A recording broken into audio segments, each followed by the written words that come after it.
अस्सलाम वालेकुम। मेरा नाम डॉक्टर रिजवान है। आज मैं बात करूंगा पेप्टिक अल्सर की बीमारी के बारे में। पेप्टिक अल्सर ग़िज़ा की नाली के जख्म को कहते हैं। यह जख्म ग़िज़ा की नाली में एसोफेगस, स्टमक और इंटेस्टाइन कहीं भी हो सकता है और इसी लिहाज से इसके मुख्तलिफ नाम होते हैं, यानी एसोफेगल अल्सर, गैस्ट्रिक अल्सर और डुओडेनल अल्सर, और मुश्तरका तौर से हम इनको पेप्टिक अल्सर कहते हैं।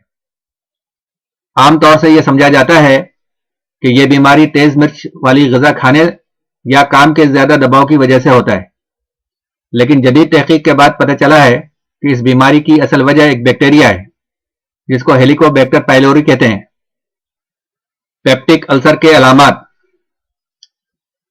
इस बीमारी की अलामात में सीने और पेट में जलन होता है। यह जलन अल्सर की वजह से होता है और खाली पेट में मैदा की तेजाबियत से इसमें इजाफा हो जाता है। खाना खाने या एंटासिड दवाई खाने से इसमें आराम आ जाता है। अगर बीमारी बढ़ जाए तो मतली उल्टी होने लगती है, उल्टी में खून आता है, स्टूल में खून आता है और उसका रंग काला या टिंटेड हो जाता है, वजन कम हो जाता है। सवाल यह है कि डॉक्टर के पास कब जाना चाहिए। अगर आपको एंटासिड दवाई से वक्ती आराम आने के बाद दर्द दोबारा शुरू हो जाए और मुकम्मल तौर से ठीक ना हो तो फिर डॉक्टर से लाजमी रुजू करें। पेप्टिक अल्सर की वजूहात। अल्सर की बीमारी दो वजूहात की वजह से होती है, एक बैक्टीरिया से जिसको हेलिकोबैक्टर पाइलोरी कहते हैं, दूसरे दर्द की दवाइयां, मसलन एस्प्रिन और मिलती जुलती दवाई खाने से। हमारे ग़िज़ाई नाली में एक म्यूकस लेयर होता है जो ग़िज़ाई नाली को तेजाबियत से बचाता है, लेकिन किसी वजह से अगर मैदा में तेजाबियत की मकदार ज्यादा हो जाए या म्यूकस लेयर कमजोर पड़ जाए तो अल्सर की बीमारी हो जाती है। Risk factor. तीन चीजें ऐसी हैं जो कि पहले से मौजूद अल्सर की बीमारी को बढ़ा देती है: सिगरेट नोशी, शराब, टेंशन और जहनी दबाव। पेचीदगियां। अल्सर की बीमारी में तीन किस्म की पेचीदगियां हो सकती हैं: इंटरनल ब्लीडिंग, यानी ग़िज़ा की नाली के अंदर खून बहना। अगर यह खून आहिस्ता आहिस्ता बह रहा हो तो अनीमिया की बीमारी हो जाएगी, और अगर तेजी से बह रहा हो तो फौरी अस्पताल में दाखिले और ब्लड ट्रांसफ्यूजन की नौबत आ जाती है। ग़िज़ा की नाली में सुराख कर सकता है जिससे इन्फेक्शन, पेरिटोनाइटिस की बीमारी हो जाती है।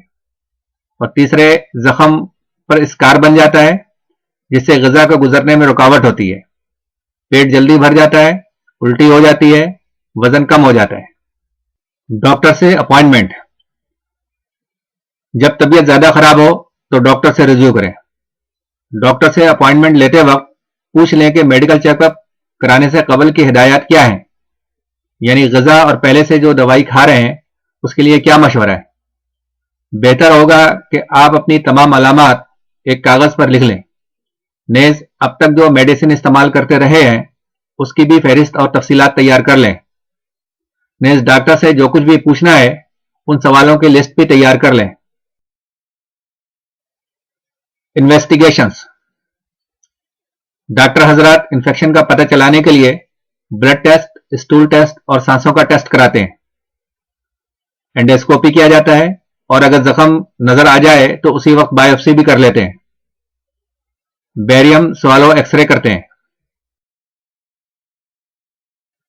पेप्टिक अल्सर का इलाज।